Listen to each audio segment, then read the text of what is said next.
Dear viewers, you are most welcome in your own educational YouTube channel 6 Dimension AGP। हम आज discuss करेंगे यहाँ पर कार्यवाहक साक्षरता के बारे में। इससे पहले हम साक्षरता के बारे में डिस्कस कर चुके थे। तो ये हमारी सीरीज चल रही है, साक्षरता कार्यक्रम की सीरीज चल रही है। तो इसमें आज हम कार्यवाहक साक्षरता के बारे में यहाँ पर डिस्कस करने जा रहे हैं। आप देख रहे हैं 6 Dimension AGP। Let us start.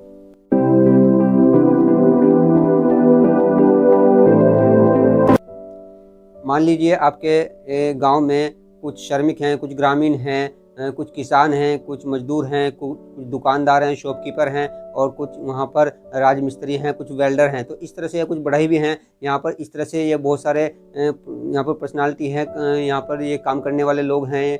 यहाँ पर इनको हमें ये देखना है कि ये दो कैटेगरी हम यहाँ पर कर सकते हैं। यानी कुछ इसमें से वो हो सकते हैं जो पहले से साक्षर हैं और कुछ वो यहाँ पर हो सकते हैं जिनको हम निरक्षर की कैटेगरी में, श्रेणी में यहाँ पर डाल सकते हैं। तो हमने यहाँ पर 2 कैटेगरी करेंगे। सबसे पहले हम यहाँ पर एक सर्वे कर लेते हैं। गांव में जाकर सर्वे कर सकते हैं क्योंकि हमें यहाँ पर निरक्षरता जो है उसको ख़त्म करना है। आपके आसपास जितने भी आपके गाँव में, आपकी सिटी में जहाँ पर भी निरक्षर लोग हैं, अनपढ़ लोग हैं, उनको हमें यहाँ पर साक्षर करना है। और साक्षर करने के देखिए बहुत सारे कार्यक्रम चलते रहते हैं, बहुत सारे कार्यक्रम चल रहे हैं। उसमें सफलता भी मिली है और चल भी रहे हैं, लेकिन पूरी तरह सफलता नहीं मिल पाई है। तो यहाँ पर आज हम यही कार्यवाहक साक्षरता, एक नया यहाँ पर ये मेथड है साक्षरता को बढ़ाने का। उन लोगों में जिनमें साक्षरता नहीं है, जो साक्षर नहीं है, उनमें बढ़ाने का बहुत अच्छा मेथड यहाँ पर ये है। तो हम सबसे पहले क्या करेंगे, जो साक्षर हैं उनको अलग कर देते हैं, जो निरक्षर हैं उनको अलग करते हैं। और जो निरक्षर लोग होंगे यहाँ पर, जो उनको हम ग्रुप वाइज बनाएंगे। मिसाल के तौर पर हमारे कुछ किसान भाई हैं, कुछ किसान लोग हैं, तो जितने हमारे गाँव में 10 किसान निकल कर आते हैं जो निरक्षर हैं, जो साक्षर नहीं है, तो उनको अलग एक ग्रुप बना देंगे।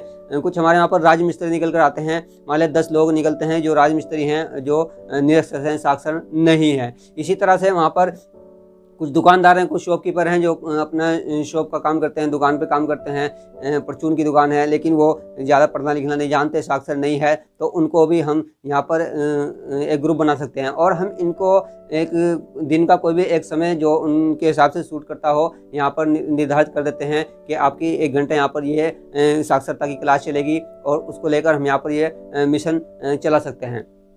तो साक्षरता के हमने पहले ही कहा है कि कई मेथड हो सकते हैं, कई विधियां हैं जिससे हम निरक्षरता को अपने देश से, अपने गांव से, अपने एरिया से दूर कर सकते हैं। तो ये कार्यवाहक जो आज का टॉपिक है, कार्यवाहक साक्षरता है। साक्षरता हम जानते हैं साक्षरता होती क्या है। यानी साक्षरता में हम क्या करते हैं कि हम वहाँ पर कम से कम हमें लिखना आना चाहिए, थोड़ा सा लिखना आना चाहिए, पढ़ना आना चाहिए और हमें थोड़ा सा मैथ भी आना चाहिए, यानी हिसाब किताब भी हम कर सकें। यानी कि पूरी हमारे पास पूरी डिग्री हो, ऐसे नहीं है। यानी हम अगर कहें कि हमारे पास एक फर्स्ट क्लास की एक किताब है, कक्षा 1 की एक किताब है, हम उसको पढ़ सकते हैं, उसकी हिंदी या इंग्लिश जो भी भाषा है उसको पढ़ सकते हैं। यानी लैंग्वेज, कोई भी लैंग्वेज, जिस एरियाज में आप रहते हैं वहाँ की लैंग्वेज आपको इतनी आनी चाहिए ताकि आप उसको आसानी से लिख सकते हैं, आप उसको पढ़ सकते हैं। ये लैंग्वेज की भाषा है। उसके बाद वहाँ पर हमें कुछ न्यूमरेसी देखनी होती है, यानी मैथमेटिक्स में देखना होता है। हमें पास काउंटिंग आनी चाहिए, छोटे छोटे टेबल याद होने चाहिए, जो छोटा छोटा हम हिसाब प्लस माइनस के क्वेश्चन हम कर सकते हैं। तो यहाँ पर अगर हम इतना भी कर लेते हैं साक्षर हम कहलाएंगे। तो यानी साक्षरता बढ़ाने के लिए हमारे कई यहाँ पर कार्यक्रम हो सकते हैं। तो उसमें से एक कार्यक्रम, एक मेथड है हमारा आज कार्यवाहक साक्षरता। तो कार्यवाहक से ही पता है आपने इससे पहले ये कार्यवाहक शब्द सुना होगा। जैसे किसी स्कूल में मिसाल के तौर पर वहाँ पर एक प्रधानाचार्य होते हैं, एक प्रिंसिपल होते हैं और अभी एट ए टाइम वो नहीं है, तो वहाँ पर किसी और को एक कार्यभार सौंप दिया था, काम करने के लिए कहा जाता है, तो वो हो जाते हैं कार्यवाहक प्रधानाचार्य। इसी तरह और भी कई डिपार्टमेंट वो होते हैं, तो वहाँ पर कार्यवाहक बना दिया जाता है काम करने के लिए। तो यहाँ पर भी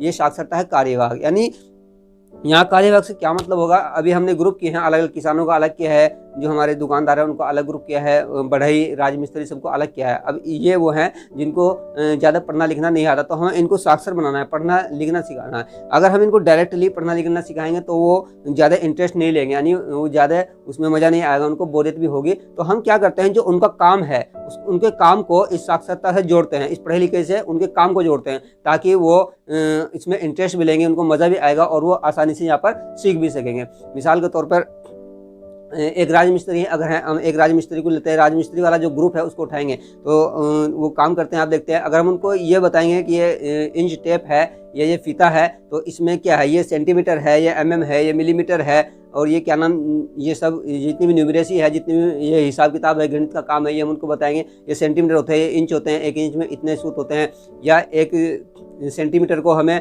इंच में बदलना है, इंच को हमें mm में बदलना है, सेंटीमीटर में बदलना है, मीटर में, ये सब हम, या फुट हैं, इतने फुट है, फुट को हम मीटर में कैसे बदलेंगे, मीटर को फीट में कैसे बदलेंगे, गज क्या होता है, ये सब हम उनको वहाँ पर अगर ये बताएंगे, वहाँ पर इस तरह से उनकी क्लास लेंगे तो उनको मजा आएगा और वो उनको इतना अच्छा लगेगा कि ये तो हम अपने जो काम है, हमारा राजमिस्त्री काम है, हम इसको वहाँ पर यूज कर सकते हैं, अप्लाई कर सकते हैं, तो उनको बड़ा ही मजा आएगा, तो उनकी मैथमेटिक्स होती जाएगी। इसी तरह जब उनको हम पढ़ना लिखना सिखाएंगे, मान लीजिए हमारी ये करनी होती है, तो करनी की कैसे लिखते हैं, ये कैर है, इस तरह से लिखते हैं, तो इसी तरह हमारे जो साउल सूत्र होता है, जो इंच टेप होता है, या जितने भी वहाँ पर ये ईंट है, ये मसाला है, ये सीमेंट है, उनके बारे में बताएंगे, उनका कंपोजिशन बताएंगे, उनके बारे में डिटेल में बताएंगे, ऑफिस को लिखना बताएंगे। तो साथ साथ हम उनको यहाँ पर स्टार्टिंग से पढ़ना लिखना सिखाते हैं, अल्फ़ाबेट सिखाते हैं, काउंटिंग सिखाते हैं, उसके साथ साथ हम ये भी जब उनको सामने पेश करेंगे तो उनको बहुत ही अच्छा आएगा। इसी तरह मिसाल के तौर पर हमारे जो शॉपकीपर हैं, दुकानदार हैं, अगर वो पढ़ना लिखना नहीं जानते तो हम उनको सबसे पहले अल्फ़ाबेट ही सिखाएंगे, तो उसमें इस हिसाब से लेंगे, जो छोटे छोटे आइटम होते हैं, जो छोटे छोटे सामान हैं,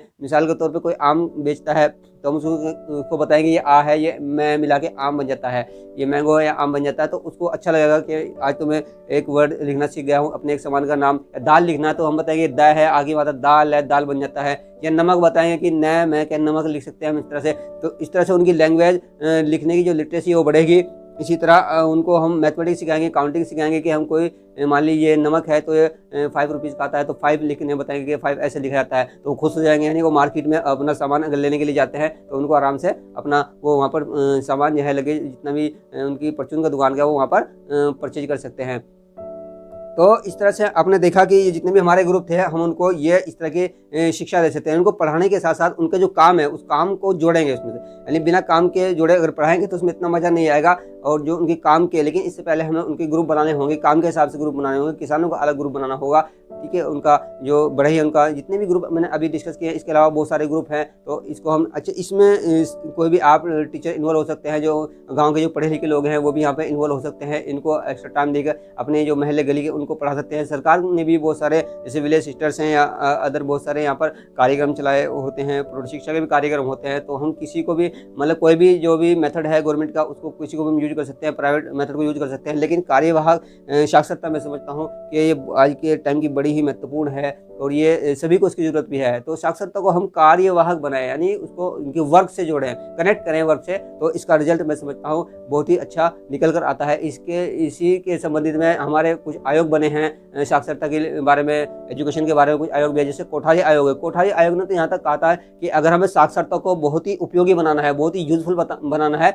तो हमें कार्यवाहक साक्षरता को ही अप्लाई करना पड़ेगा। तो कार्यवाहक साक्षरता के लिए जो हरी झंडी दी है वो कोठारी आयोग ने भी दी है, तो हमें इस पे यहाँ पर हम काम कर सकते हैं। उसके अलावा डॉक्टर जाकिर हुसैन जो बहुत ही शिक्षाविद रहे हैं, प्रेसिडेंट भी रहे इंडिया के, तो उन्होंने भी ये कहा था कि अगर हमें अपनी तरक्की करनी है, डेवलपमेंट करना है, अपनी लाइफ का डेवलपमेंट करना है, या अपना जो रहन सहन का हमारा लेवल है उसको ऊपर उठाना है, तो वहाँ पर भी कार्यवाहक साक्षरता बड़ा ही इंपॉर्टेंट रोल अदा कर सकती है। इसके अलावा ये हमारे ग्रुप थे। इसके अलावा अगर हम अपने घर को लेते हैं, मान लिया हमारा फैमिली है, वहाँ पर अनपढ़ है, ज़्यादा पढ़े लिखे नहीं है, हम पढ़ने लिखना भी नहीं जानते, तो वहाँ पर हमारे जो रहन सहन है, हम वहाँ रहन सहन का जो सुबह से शाम तक हम घर पर जो भी काम करते हैं उनको हम थोड़ा सा एजुकेटेड वे में करें, थोड़ा सा ठीक वे में करें, ढंग से करें, तो यहाँ पर भी साक्षरता हमारी बढ़ती जाएगी। यानी हमने सोसाइटी में भी बहुत सारे इस तरह के वर्ड्स होते हैं, उनको यूज़ करें, उनको सिखाएं कि ये हम यूज कर सकते हैं, और इससे हमारी लिटरेसी यहाँ पर बढ़ेगी। डियर व्यूअर्स, हम लास्ट में एक क्वेश्चन आपके लिए देते हैं, व्यूअर्स के लिए देते हैं, जो हमारे स्टूडेंट हैं उनके लिए देते हैं, तो कि साक्षरता क्या है। तो साक्षरता पे हमारा एक ही आपको यहाँ पर ये बताना है कि जो आपका जो गांव है वहाँ की साक्षरता दर क्या है, लिटरेसी रेट वहाँ पर क्या है, और साथ में ये बताना है कि पूरे भारत की जो लिटरेसी है वो कितनी है। Thank you.